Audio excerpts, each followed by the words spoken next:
Hello, hello, hello, hello, hello.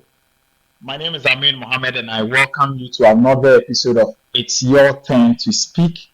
It is the end of February, and just as we did in January, climaxing it with Joan Ketier's 5 Lessons to Change Your Life. This time, I'm bringing you 5 lessons from the astute Mr. Roderick Ayeh.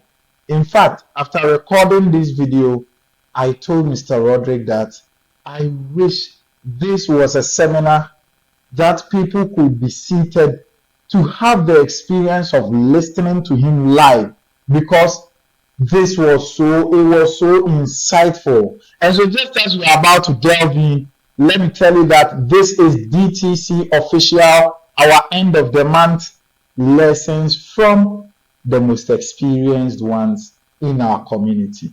Before we delve in, make sure you subscribe to this channel and don't forget to hit the notification bell. And I would love to read what you think after watching the video. Thank you very much. Let's go.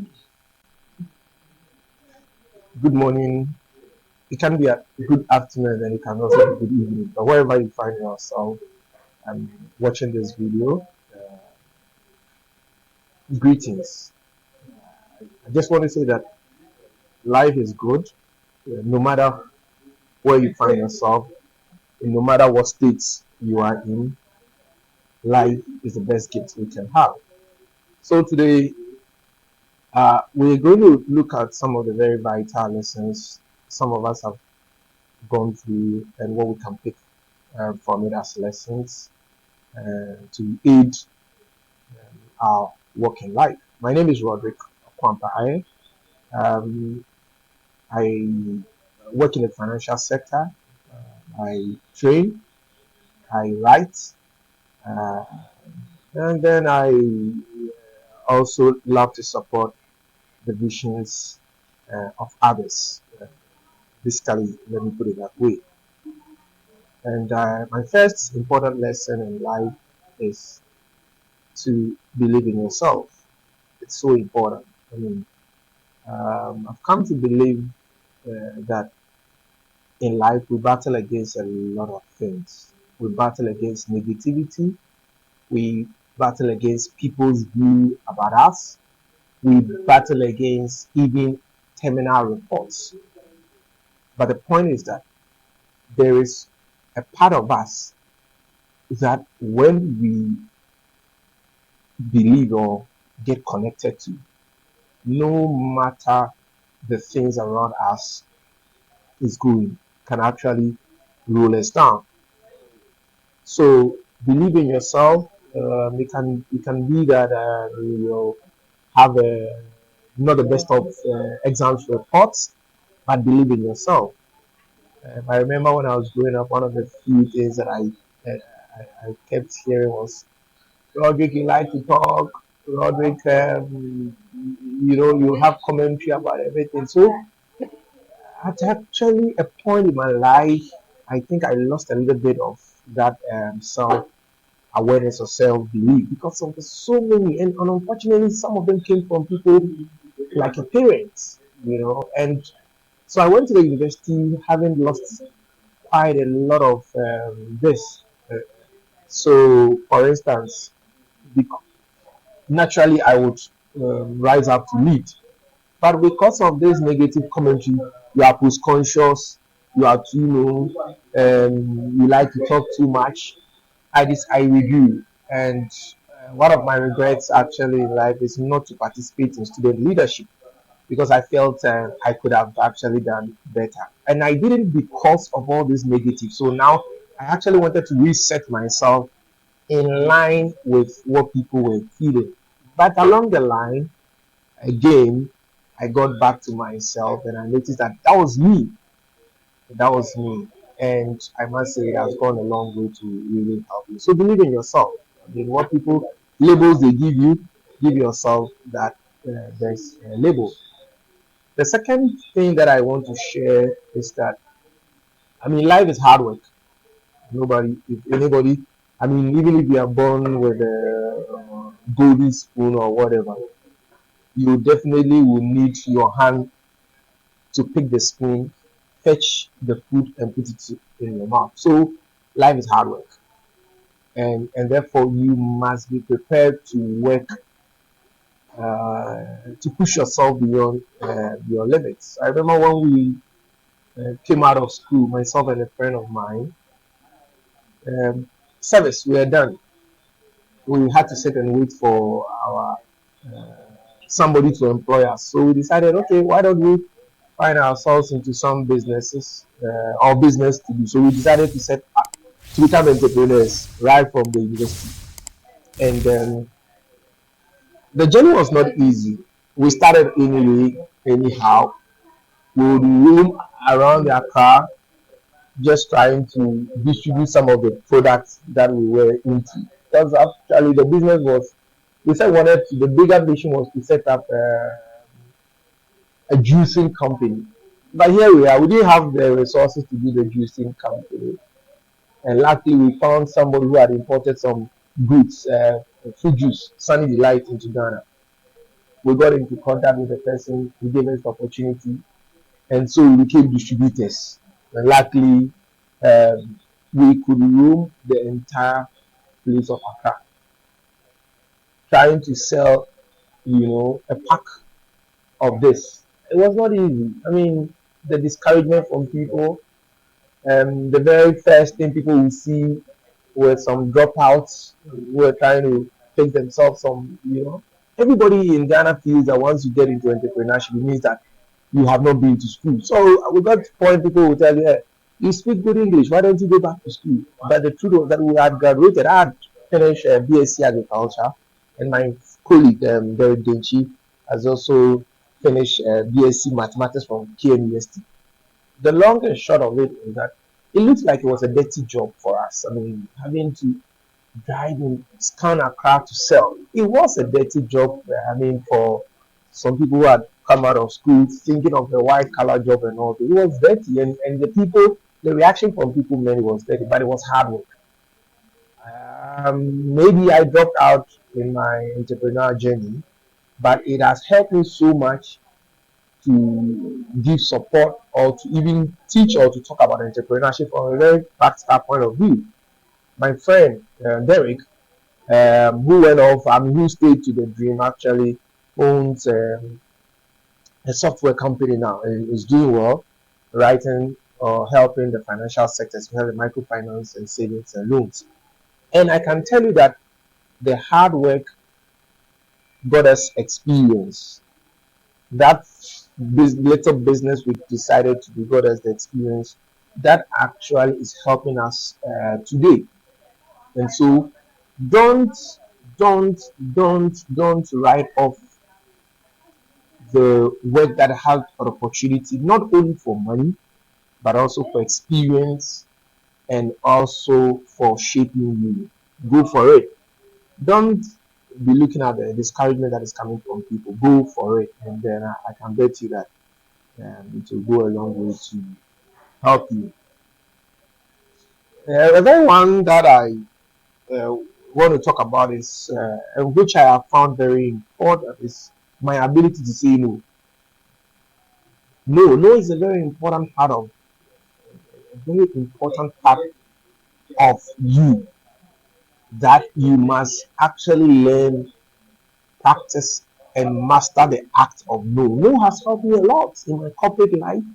I mean, I started work as a credit officer, and credit. And people come to you with all kinds of offers. They'll come with you all kinds of stories because they need loan for you. I remember one day somebody walks into my office and says, Roderick, for this loan, if you help me out, make sure your weekend or something is good. It looks juicy, but the instinct of saying no, which always comes first in most cases, I feel has helped me. No would help you from joining bad friends. No would help you from getting yourself into vices that you don't like. No would help you from putting your life unnecessarily at the risk just to please other people. So, yes, be confident of your no. If after saying your no and you realize that it has to be yes, don't be afraid to say yes. I said no. I'm sorry. I I am coming back on it. It is better to be sorry than actually to lose a whole part of your life. So don't just be a yes person. I mean, a friend calls you, oh, Kwabena Kweku, can we meet in town? You've not checked your schedule. Then you just jump on it and say yes. You should have a plan for your life. You should be able to say, no, today I don't want to do this. I don't want to do that, or I want to also whichever. So please, no for me is one of my best. No, I have loved no more than yes. And I think that if we learn, unfortunately, our cultural perspective does not allow us to say a lot of no's. Yeah, because sometimes you have to say no to a big person, which is against your ethics, which is against your upbringing, which is against your ethics. But you have to say no. So you don't act, you allow people's image and who people are to take away your ability to be assertive in an issue. I'm telling you, you would end up living people's life, and it can affect you so much. So practice, learn the act of saying no and say it confidently. No disrespect for other people, but once it is your conviction, you have to say it. No has helped me as a leader. It has helped me as a parent. It has helped me as a husband. It has helped me as a colleague. I mean, I remember, as a workers leader, people will bring you all sort of information or news, or they tell you all sort of stories. If you don't have the ability to pause, no is a good pause. That gives you the ability to think and go through your thoughts again. You realize that you take a decision, and then you realize that you're not, you didn't have the full facts, or you're not prepared for it. So that is it. Then let's also talk about learning. Life is full of learning. I tell people that, I mean, even when I'm walking, I'm exercising, I like to cycle, I cycle or whatever. I am always open to learning around me, because life is full of teachers. I mean, activities that teachers are called. So open your mind to learning, which you can get through books or reading. Books or reading has helped me a lot. I tell people that I never got the opportunity of getting people to sit you down and tell you, Roderick, say, Roderick, when you marry, do this. Roderick, when you're a colleague, act this way. Roderick, when you interact with other people, when you're in a team, no. A lot of the things that I got or grabs were from books. And in the university, I remember every month I made it as a plan to buy one book. I still remember the man who sells books that Unity. One of these days in the program I met him actually in Peru Rock City. I went to, he couldn't identify me, but buy books, invest in books, good books. It can be small books, it can be whatever big book, and it should be book on everything. I mean, I've read books on preparing to die. I mean, how to live your best life. I've read books on marriages or relationship. I've read books on how to self motivate yourself. I've read books on team building. I've read books on building A-class businesses. Books are a real source. I call it. It is one of the things that gives you the opportunity to meet people you may never meet in your life. For them to tell you stories that you will never hear from anybody. Or it's the book that will let you travel in your mind to places that you never been. Or to meet the professor that you never ever be. So read books. I mean, when I was young, I was telling my daughters one of the these days that one of the things my father, kept worried about was that he felt I was always with a book. So my daughter was like, and then why should your father be worried, in books? But I felt he felt that I was using the books to hide away from hard work in the house. Anyway, I didn't like too much hard work. Anyway, it may be right, but again, book was an opportunity for me to update my brain, to read, to learn, to interact, and to build myself up. Thanks, he bought me those books when as a young child, which I'm also passing on to my children. Because one of the things that I'll grab anytime I travel are books, and there are gifts that if I don't get anything, at least I'll get them books. Because books have been very fantastic aid, mentor, or a tool for me. So let's uh, do that. Finally, I want to talk about your faith.